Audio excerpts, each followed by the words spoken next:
à tous, j'espère que vous allez bien et aujourd'hui on se retrouve pour une nouvelle vidéo où je vais vous montrer comment enfiler une machine à coudre. Si vous n'avez jamais cousu, c'est une étape très importante à ne pas manquer puisque si votre machine est mal enfilée, la couture ne sera pas belle. Ma machine à coudre est une Singer et le nom du modèle est simple. Dans chaque machine, vous allez voir plusieurs petits outils qui vont vous servir, donc comme par exemple ce pied presseur qui va nous servir à faire des boutonnières.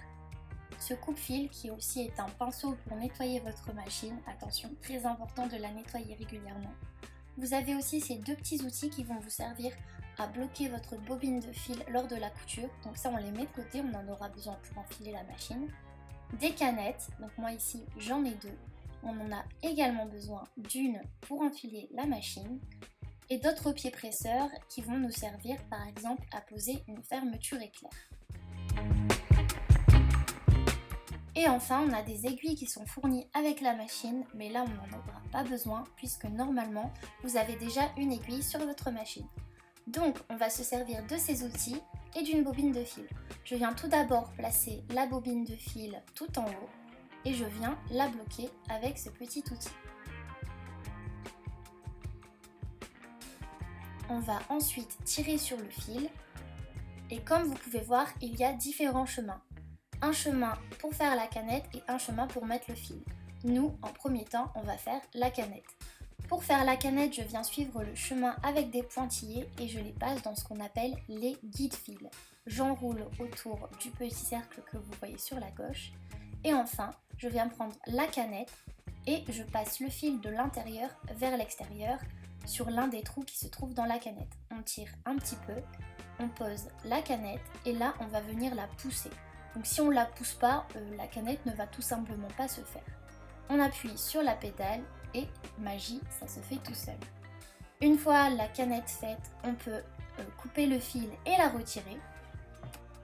Une fois la canette faite, je vais vous montrer où est-ce qu'elle se met. Donc on ouvre tout simplement le boîtier qui se trouve dans la machine à coudre et on va tirer sur ce qu'on appelle le boîtier à canette. Donc c'est cette petite pièce métallique que j'ai entre les mains. On vient prendre la canette et la positionner à l'intérieur. Pour le sens, en tout cas pour une machine familiale, ça n'a pas vraiment d'importance. On tire sur le fil et on va venir le passer dans cette rainure jusqu'à la glisser dans le trou qui se trouve dans le boîtier canette. Les images parlent bien plus que les mots, donc je vous invite à bien visionner la vidéo. Une fois que le fil est bien glissé dans le trou, on va pouvoir remettre le boîtier à canette à sa place. Pour bien mettre le boîtier à canette à sa place, vous voyez le petit pic qui se trouve en l'air, il faut qu'il s'emboîte avec sa forme. Et c'est seulement une fois qu'on entend un clic lorsqu'on pousse que le boîtier est bien mis. On referme sa machine et cette fois-ci je vais vous montrer comment enfiler le fil jusqu'à l'aiguille. Donc cette fois-ci, on va suivre le deuxième chemin en suivant les différents numéros. Donc ici, je le mets dans le premier guide-fil, donc le même que le premier qui nous a servi à faire la canette. Je le passe en haut, donc dans mon deuxième guide-fil, et je vais venir le glisser. Je suis les étapes, donc je le descends, puis je remonte au numéro 4. Ça dépend vraiment de vos machines, mais logiquement, c'est souvent le même chemin à suivre sur toutes les machines familiales. Je le passe ici dans le cinquième guide-fil et je redescends le fil. Ici, on arrive au niveau de l'aiguille, donc je le passe comme ceci. Et je vais tout simplement venir passer le fil dans le chat de l'aiguille. Donc le chat, c'est le petit trou qui se trouve tout en bas de l'aiguille. On tire bien dessus. On lève le pied presseur, donc moi ici il est déjà levé et je vais passer le fil à l'intérieur des deux dents, je vais appeler ça comme ça. Pour venir chercher le fil de canette, je vais tourner la petite roulette et c'est comme ça que l'aiguille se baisse et remonte. Et là vous voyez mon deuxième fil, donc le fil du dessous sort, donc c'est le fil de ma canette. Là j'ai mes deux fils et je vais pouvoir commencer à coudre.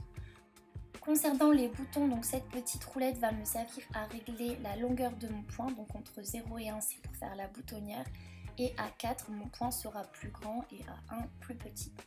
Ici donc les trois petits motifs que je vous montre c'est pour réaliser les boutonnières.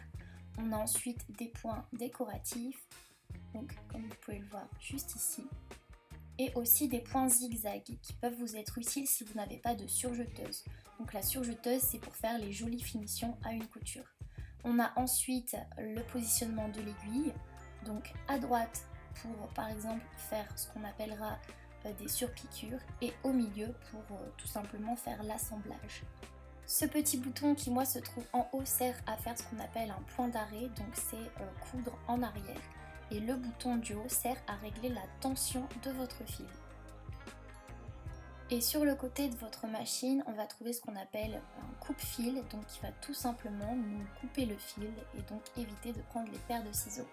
Le petit bouton à l'arrière à baisser et à monter, c'est pour faire baisser et lever le pied pressé. Et voilà comment on enfile une machine à coudre.